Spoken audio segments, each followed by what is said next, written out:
Welcome back to State of Decay 2 and the Salt of the Earth. As is usually true with this particular series, I am right now setting up for the official live stream. It's going to be kind of a weird live stream today, though, because we don't have any particular agenda. We don't have anything that we're trying to communicate to the audience. What we're going to be doing is celebrating Brant Fitzgerald's birthday. And so really all I need to do is just make sure that I've got some background gameplay that I can do, which I think for me just means grabbing a character, somebody who's not exhausted like Dora here. Maybe I'll grab Saheen. Grab a character, run around, try to complete some bounties if I can, but really what I'm trying to do is just spend some time in the game so that we get a chance for more freaks to gather around the base, more infestations to spread. So I've got stuff to do during the stream that isn't that important, that I don't have to talk about or explain. Because really, I'm not going to be the star of the show. I'm going to be there as sort of a vector to get the stream to you, but the actual stream is going to be Brant's birthday celebration over at Wonder's Place. So that's what's going to be going on. I'm just trying to, I'm just basically going to be the boilerplate. I'm going to be the thing that when somebody comes to the channel, they say, oh, they are playing a video game. That's what I came here for. And they'll stick around because they see me playing a video game. That's the only reason that I'll be involved at all. That and the fact that I'm all set up with OBS to actually, do the stream. Obviously, that's an important ingredient. So right now, I'm pretty sure I only have the one bounty available. I'm going to go over to the bounty broker first just to make sure that this one bounty is the only one I've got. And then if it is, then yeah, this is the weirdest bounty. It's the one where I have to become allies with two other enclaves. And if this is the one I got to do, then I've got to try some weird stuff to make it happen.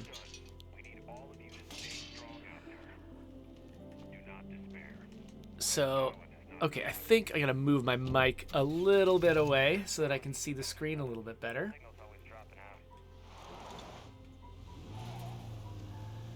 So I've marked Dr. Hoffman's mission just in case that ends up being a thing I want to do to sort of kill time while I'm waiting for other missions to show up. But that's not really where I want to head right now. All right, so I think I had a couple of questions that came in before the episode started that I wanted to answer. One of them came from average Twitch user, and now I'm stuck. See? Teach me to read the chat. Look what happens. This is what happens when I read the chat. Ugh, okay. Hold on. Here, this is my explanation for why I don't read the chat. Because I just drive off cliffs when I'm not paying attention. Oh, look at that. Okay. Well, now we've moved with the stuck command. So, let's try again. This time, not driving off any cliffs. See, driving straight towards the bounty broker. This is making me question our placement decisions for the bounty broker. Because it seems like the most obvious way to get there from my favorite base is to drive off a cliff. Now, not everyone lives at my favorite base. And there's lots of other directions from which this isn't an obvious cliff drive. But for me, it's just always the most obvious thing to do. Is just to drive straight off a cliff.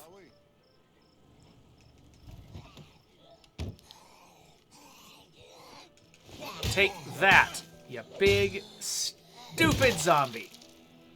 It's your fault, zombie. I've decided it's your fault that I drove my car off a cliff, and so I'm going to take it out on you. Here. You too.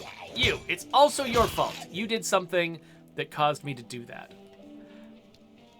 All right, so. So first off, let's see here. I think that somebody was asking if today is an official stream day. So yeah, so like I said at the beginning of the episode, today is an official stream day. Normally it would have been last week, but we were off on Monday last week. And so that's why we kind of delayed it. There's also going to be one next week. We're doing like 2 weeks in a row because we just moved this one over. We thought of just canceling it, but then we were like, no, it's Brant's birthday. We should do his favorite thing, which is streaming. Anyway, so average Twitch user asks, when making the outfits for State of Decay, how does that work and what are the requirements? So I don't have a lot of technical information about that because the only thing that really feels like it's worth me talking about is the fact that we deliberately set it up so that the artists could operate largely independently. We kind of wanted to set to make this so that, oh, wait, okay, I've got dismembering zombie arms, and killing plague zombies with blunt weapons. Those are the other 2 bounties that I can do. Okay, good. I've got those. I don't have the right weapons for those, but anyway. So yeah, so we kind of set it up similarly. The bounty broker, we set him up so that it would be very easy to add new content to the game, new weapons, new equipment, things like that, with minimal numbers of people actually having to be involved. So basically, I don't have to do anything for outfits to go into the game. It's set up so that an artist can do it. So as long as we've got an artist who specializes in that, who can basically, create a new outfit skin, they can put it into the game. They can just add it to sort of just the normal list if they want to. They could. I think there might be a little bit of technical hookup that maybe like a tech artist or somebody might do, but I'm pretty sure that that our character artists were empowered to just put stuff in.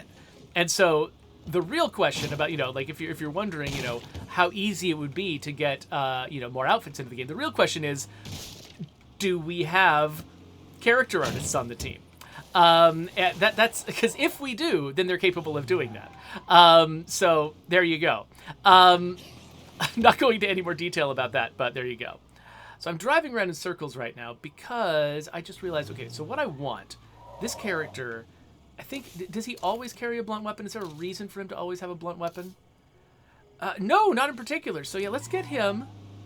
Oh, the thing that I don't have with this character, I don't have any plague zombies for him to fight. That's right. That's why I didn't bother to select those bounties, is because I'm pretty sure I've defeated all the plague hearts on this map. I can double check that to make sure. But yeah, the only red on this map is a hostile human colony. So if I want to get those 2 bounties, I'm going to have to do it with a different community. So maybe that means I'm going to have to start up my my lethal playthrough at some point in the near future so that I can have a bunch of plague zombies to fight. So let's see what, again, I'm worried about texting and driving, but one thing I should do is I should find some other survivors. That'll give me some other people that could be out there spawning missions. So in order to complete this top bounty, the one I technically can do with this community, is to get assigned missions by outside enclaves. But I've only got a limited number of mission slots, under the hood. And so right now, a bunch of those are filled. Oh, wait, look at this. Okay, I didn't even need to do that. I hadn't noticed that the Nifty Neighbors and the Moonshiners had both made missions for me. This is great. Okay, so let's go on a mission for the Nifty Neighbors. And see if we can get them. I don't know if they're friendly already. I think they might be. If they're friendly already, then completing a mission for them should make them my allies, and that should satisfy one of the steps of this bounty. So that's good. Let me, I'm just gonna sneak around here. Is this open enough territory that I can check the chat?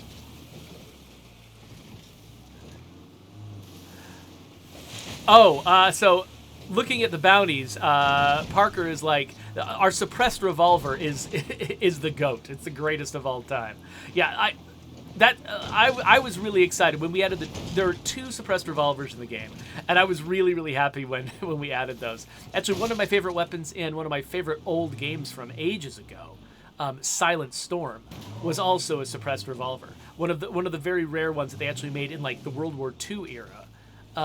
Where it's very you can't just suppress a normal revolver because the sound of the gunshot isn't just coming down the barrel, it's coming from, like the chamber is basically open to the air, the sound is coming from every part of that gun, and so you have to actually specially design a revolver to be. I don't know the technical details. You have to seal it up in a certain way, basically, so that the sound is only emerging from the barrel, so that you can suppress it. And so only certain revolvers ever can have that happen to them. So I'm pretty sure that the World War II one that we have is one of those rare revolvers from real life. And then, of course, the Echo revolver is just a made-up sci-fi gun. So you can do whatever you want with a made-up sci-fi gun. That's fine. This is Dr. Hoffman calling from Mount Tanner. Thanks to your help before, we're ready All right, before we talk to them, I'm going to catch up with the chat just a little bit more here. I'd feel better if you were there to assist her. Doc, how many times do I have to tell you? Call me Isby. So, folks are talking about the fact that we're planning on that our next official stream, the one we're doing this afternoon, is going to be very taco focused. I think what Brant wants to do for his birthday is share his taco recipe and his sort of taco making tips with the entire world. And so this is going to be a very taco focused stream. Brant has always been a taco focused person on the stream, and people who know him well know that just tacos are his favorite topic. And so this is going to be. It's going to be barely about State of Decay 2. It's going to mostly be about tacos. So yeah, Parker says every day is taco day if you're brave enough. Let's see here.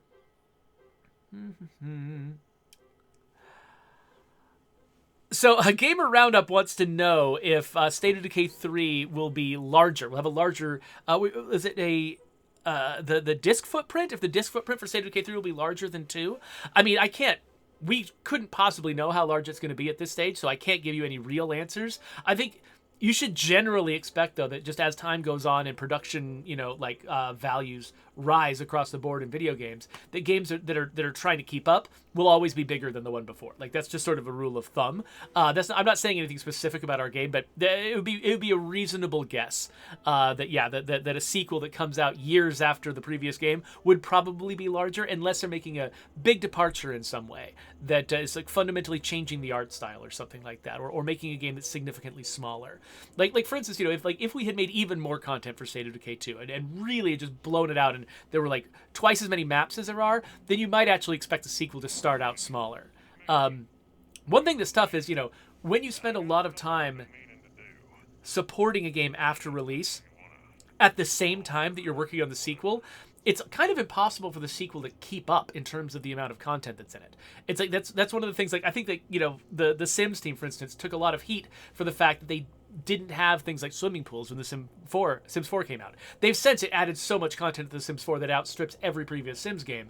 But at the time of release, people were really disappointed that it didn't have a lot of the same stuff that the Sims 3 had, and that it took time for them to add that stuff over time. But I mean, like, it's tough because, they were, at the same time they were working on The Sims 4, they were also adding content to The Sims 3, and there was no way to keep up. Sims 3 was going to be huger than The Sims 4 at launch. And so, so I could totally see, again, not telling you anything specific, because I don't know anything specific. We're not there yet. But yeah, it wouldn't be surprising if a game that's been supported for a long time gets a sequel that seems like it's got less content initially, because that's just how it works. Whoa! Sorry, I just interrupted myself because my internet went out and some time has passed. It actually took me an uncomfortable amount of time to notice that I'd lost the internet because I wasn't reading the chat very well. So, sorry about that. I'm actually most of the way done with the mission that I was about to claim. I think I was in the process of claiming when my internet cut out, so sorry about that. It was a mission to grab a generator, and what I was talking to myself about during that part of the stream was the fact that when we originally were, working on the idea of facility mods, which was a new thing in State of Decay 2, we didn't have them in State of Decay 1. My initial design for them actually was, did I put them back here, or is it it's in my inventory? Our initial design for them was that they should all be rucksacks.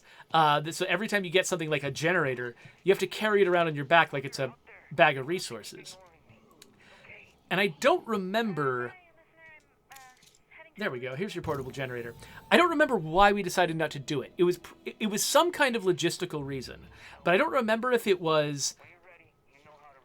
if there was a high memory cost to having so many different things you could attach to the character's back, or if it was something like just implementation time, like how long it would take the artists to have to make that many objects to attach to your back. So, but there is sort of an alternate universe where when you find a generator, your character actually has a generator strapped to their back as they're running around in the world. And I was also saying that I was grateful that since we didn't decide to do that, it's kind of it's much easier to play the game when picking up a generator doesn't basically immobilize you the way it does in Project Zomboid. I've gotten so used to the idea that picking up a generator is pretty much a death sentence if there's any zombies around, because it slows you down so hardcore. So it actually makes me, even though, I did like the idea of attaching things to the characters back and it sort of added realism, if we had gone as far with it as I was imagining this going, it might have also been a little difficult. So as a player, I kind of appreciate it not being that difficult. But I don't know. We'll have to keep that idea in mind, though, in the future. I could totally see us, that whole idea of trying to transport something heavy and inconvenient in a situation where you're in danger. There is kind of something compelling about that. Needing to sort of either prepare in advance or have a partner defending you or something like having there be it's a kind of situation that everyone understands, and it has a lot of different potential solutions, which makes it great for a sandbox video game. It looks like, okay, the Moonshiners. The Moonshiners have got a quest for me, so I'm gonna head in their direction. Okay, so Coalition is talking about there being a pinned message somewhere, but I do not see it. So if there's a message that you wanted me to see, Coalition, you might have to repost it or something. I might not. It could be that the embedded chat I'm using in OBS isn't showing it or something like that. By the way, I should say that, as awkward as it was for my stream to suddenly go dark and me not notice it for a little while, it's so much better that it happened on my stream than having it happen on the official stream, because that kind of internet blackout, it happens to me periodically, but it only happens like every couple of weeks.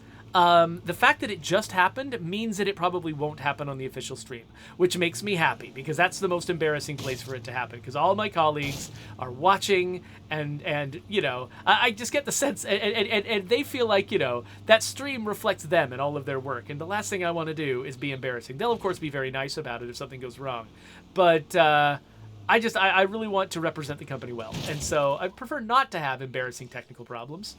That's one reason why we're going to try again to use Discord instead of Google Meet to sort of fuel the stream this next time, because I've been getting just completely sick of my voice ducking out all the time, because Google Meet insists on lowering my volume when I talk loud, which is all the time. Google Meet insists on lowering my mic volume at the system level, which means it affects every other application that's using the mic. It's insane. I can't believe somebody implemented it that way. And I can't believe nobody's fixed it. I mean, it's not like I've got the clout to make them fix it, so. Oh gosh, looks like we got a problem here. You mind being on fire? Here's some booze for you. Booze hound. Enjoy.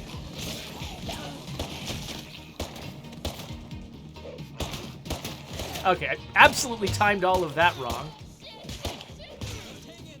Oh, hey, look, I need to talk to Wonder. Awesome. The official alcoholic of this stream is named after our marketing and communications director, Wonder. That's awesome. Hello, Wonder. So yeah, this is a dangerous area for a pub crawl. Let's take you home. Sure thing. Because the Moonshiners have got kind of a longer arc, I don't think this is going to make them my allies. So let's see if this satisfies the bounty. It probably won't. Let's see here.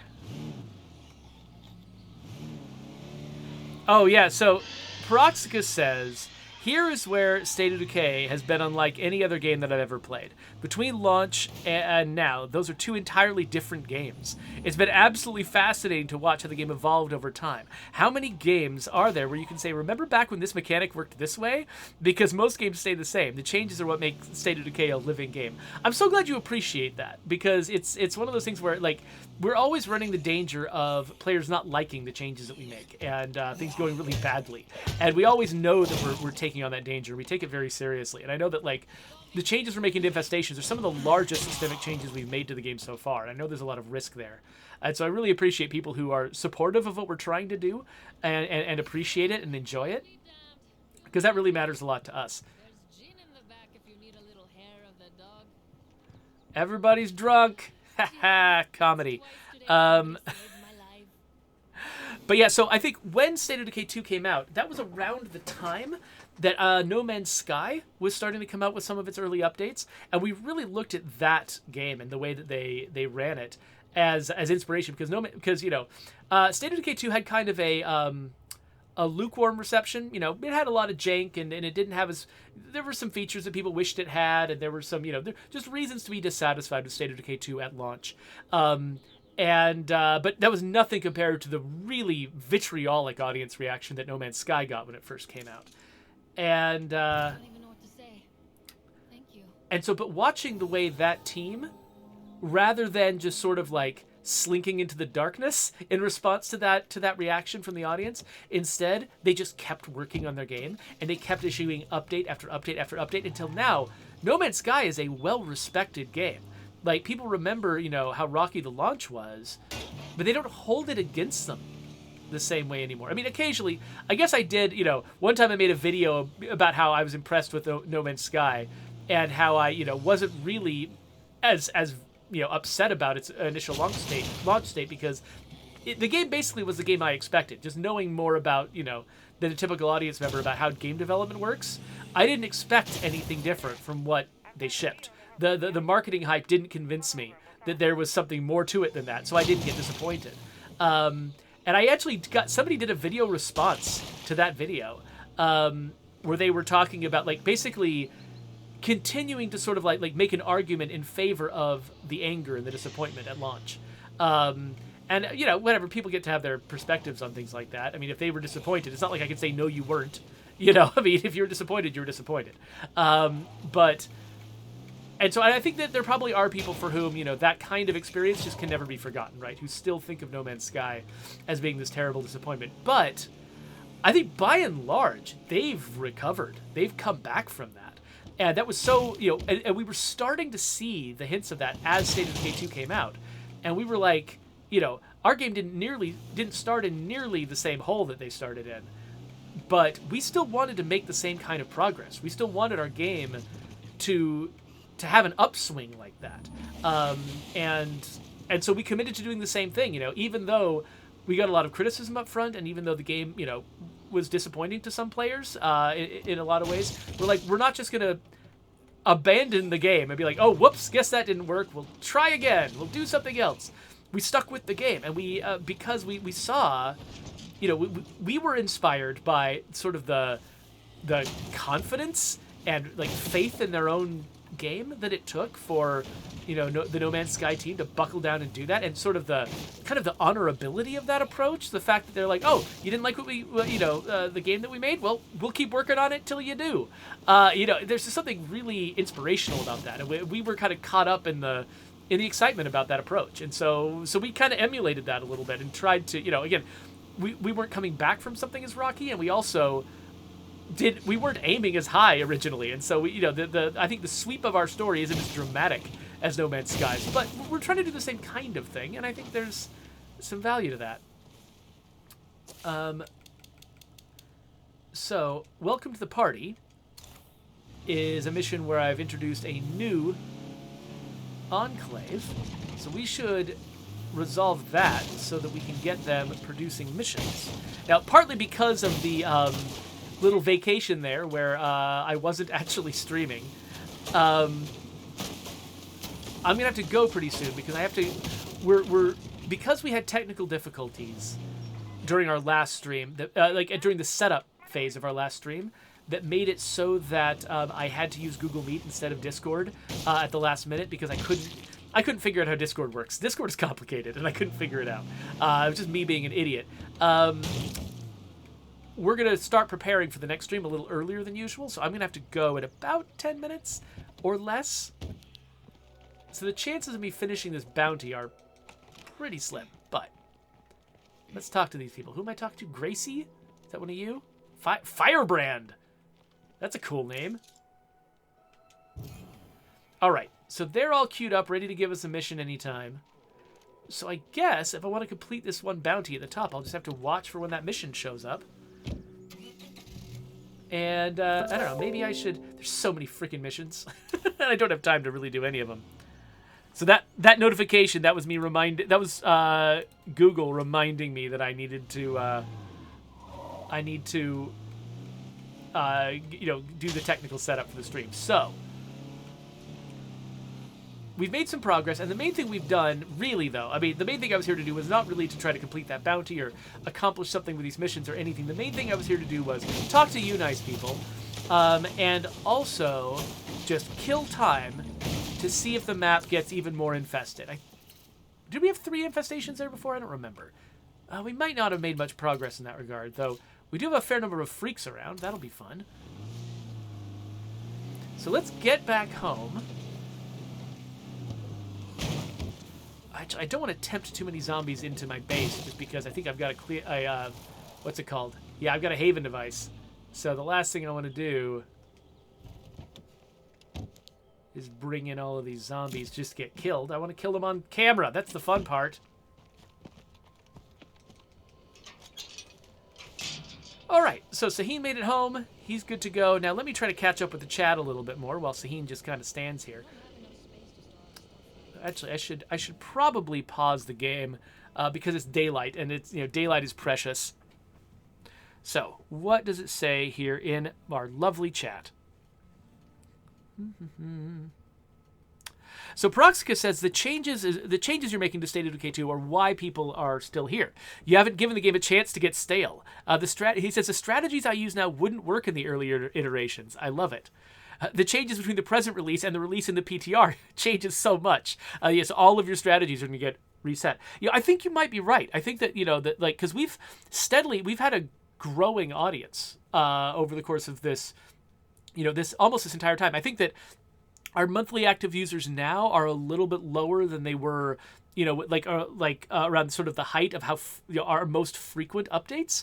But we haven't stopped growing. New people haven't stopped picking up the game, and I think it's because people have friends who are still playing the game because the game keeps getting updated, it keeps getting refreshed. And so, I mean, I think one of the reasons why we consider it to be worthwhile to support State of Decay 2 financially. I mean, I told you why we as creatives were inspired to want to support it, but that's separate from making an argument for financially why the company should support it. But that argument is partly it's because our game is on Game Pass, which means that high audience numbers, keeping the audience here, does mean that we're giving Game Pass value. And so it is valuable for us to be doing this for the larger company and their larger efforts with things like Game Pass. But even for like Steam players and people who aren't playing the game on Game Pass, it's still valuable partly just because, we are working on a sequel to this game, and we would love it if there was an active and excited audience for our franchise that's just ready to go when State of Decay 3 arrives. So really, I mean, a lot of, games and movies, a significant amount of their budget is just the marketing budget because it's expensive to get the name and the pitch for a game in front of people and get them to notice it and you buy it on day one and build a large audience that sort of has momentum. That's hard to do. It's expensive to do. And so people put a lot of money into getting people's eyeballs on a game and getting an audience prepared to jump right in as soon as it arrives. And so this is justified in the same way that a marketing budget is justified. We're collecting and maintaining a built-in audience that's excited about State of Decay 3 and is going to be ready to jump in. And so, so that kind of it's justified on a couple of different levels. On a moral and creative level, we really like to work on it because we like to take this thing that we started with and improve on it and give you something better, something that we're more proud of. But then also, it's a good idea financially. So it all works together. I like synergies like that. So Beaten Down Brian just showed up and says, I literally just got into State of Decay 2 just over a week ago, and I've completely fallen in love with it. I enjoyed the game at launch, but the work you've put in is obvious. I started streaming it and have been singing its praises on Twitter all week. Thank you, Beaten Down Brian. Wow, I wasn't expecting to get a message like that. Thank you so much. That really feels good to hear. I mean, I don't know what to add to it aside from just a thank you. I mean, you said it. You said enough eloquently yourself that I think I might just sully it by trying to respond in more depth, aside from just saying thank you. Coalition says, Brant said that the bloater was modeled after him. Were you the model for the screamer? I mean, I have arms, but yeah, so I think there's a trait somewhere that is about a character talking loud and actually adding noise to the bass, because they talk so loud. And that one, I did consider that one to be modeled on me. And I think one of the nicknames associated with that trait is Screamer. So I think if you get a character named Screamer, they've got a trait that is modeled after me. So yeah, I guess you could say that in State of Decay 2, Screamer is modeled after me. So yeah, that's literally true. It's more true than the self-deprecating joke that Brant makes. It actually is true. Something in the game called Screamer is modeled after me. Let's see here. So GamerGeek says, I have an infestation strategy to deal with the increased spawns in the main game. It'll be retired once the update comes. Yeah, it'll be interesting to see sort of people's entire approach change. And I hope that ends up being a fun thing to try to solve the problem in a new way. That's one thing I've been feeling about, Project Zomboid is about to make some, in their next update, whenever it lands. I don't know when it's scheduled, but I'm a player in that game, and they're about to change the way that farming works and the way that liquids work. And I'm like, but I've gotten so used to the way it works now. Will I like the new way that it works? And part of me is like intimidated by it, but part of me is also like, it'll be interesting to solve this new problem. I've solved the old problem. I've run out of that problem.